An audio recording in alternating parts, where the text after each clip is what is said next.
What are you hearing in that, Brenda? What I'm hearing is something that is exactly the answer to a whole bunch of relationship questions that is going to impact my life forever. Thank you.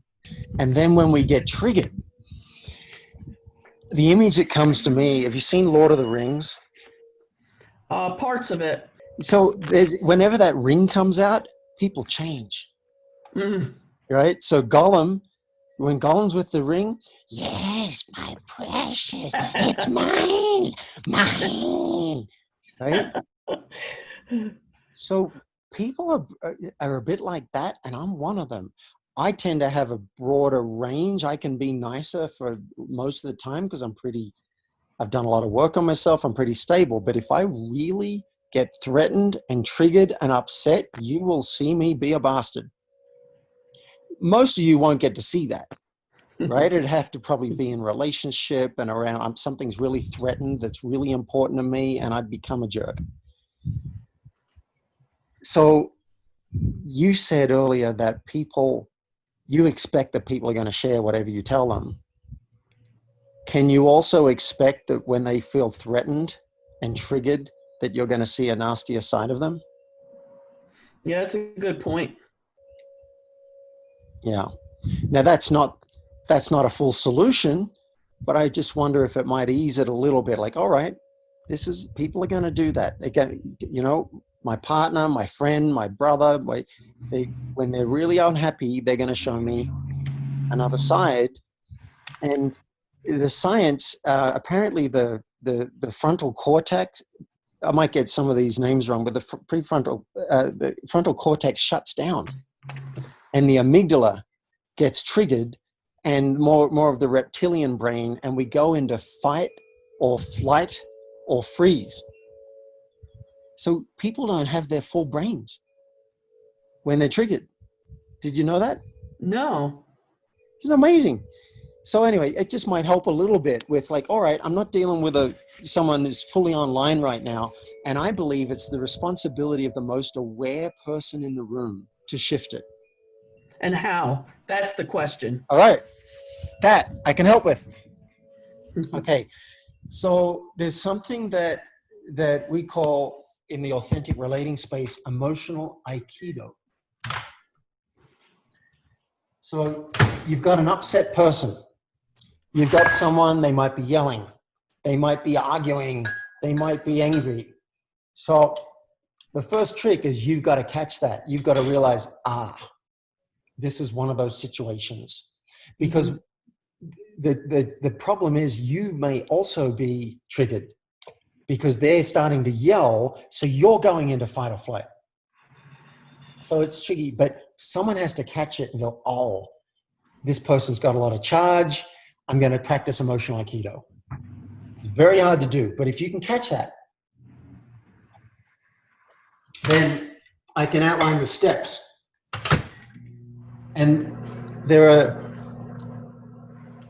3 important steps, but the first one's the big one. If that's all you remember, you're going to be good. First step is breathe.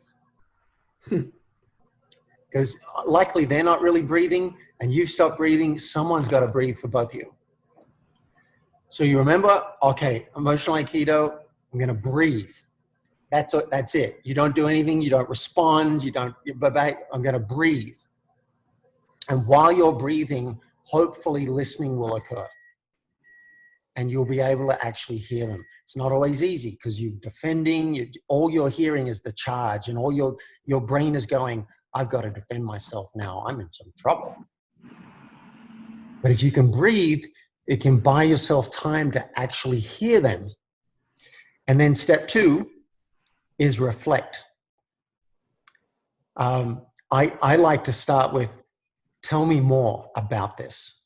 That puts me into a listening space. Right? Tell me more. I want to really get this. So I guess that would be step 2 is tell me more, elicit more. And then 3 would be reflect. Let me check I got this right. Can I say it back to you and check I got it right? Most people, even if they're angry, will give you a chance to do that. if you just start reflecting without asking, telling them what you want to do, it can get a bit weird. So you're saying you're really pissed that I woke you up during the night. Yeah, of course that's what I'm saying. Well, let me just check I got it right, right? I want to make sure I'm really hearing you because they're probably expecting that you're not going to hear them. So if you breathe and you say, tell me more, already you're ahead of most people. And then if you throw in there, all right, let me check I got this right. Now, another reason that's really important, step 3, is because they might keep on talking forever because they don't actually believe you're listening and they don't know that you got it. So sometimes I'll even interrupt. If people say they've been talking for 2 to 3 minutes or 5 minutes and they just keep on going and they're on a roll, there's no sign. I'll say, hey, can I interrupt for a moment? I want to check that I'm getting this. Can I say it back to you?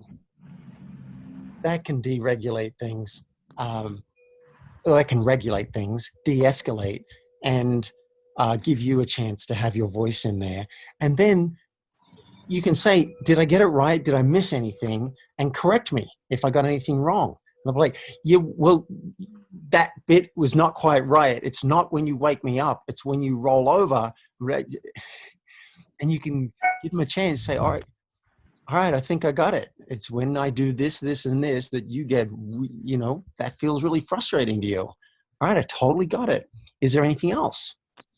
You can have a good time with this and just really get their world.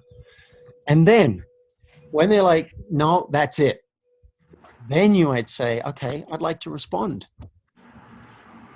Can I tell you what's happening in me as I hear this? And can I tell you my side of things? Good chance that they're going to be ready at that point. And then you might, you can say anything you want at that point. One, it's a bit advanced, but one great step is to share impact, like how you're impacted by what they said. I feel, I notice I'm getting a bit defensive. Like I want to justify myself and defend my position. I notice I feel a bit scared hearing you yell. I notice I'm wanting to solve this and I'm wanting to come up with something that'll have you feel better. Right? Sharing impact is a really beautiful thing. Now I know this is a lot to remember. If you can remember to breathe and tell me more, I think that's going to be a game changer. What are you hearing in that, Brenda? What I'm hearing is something that is exactly the answer to a whole bunch of relationship questions that is going to impact my life forever. Thank you. That is so helpful and so hard to do because that is my tendency, is to get defensive, and it just blinds me to everything. And if I do this, it'll be putting the relationship ahead of my wanting to be right. And it is just beautiful. Thank you. You're welcome. And I notice I like you. I like you too.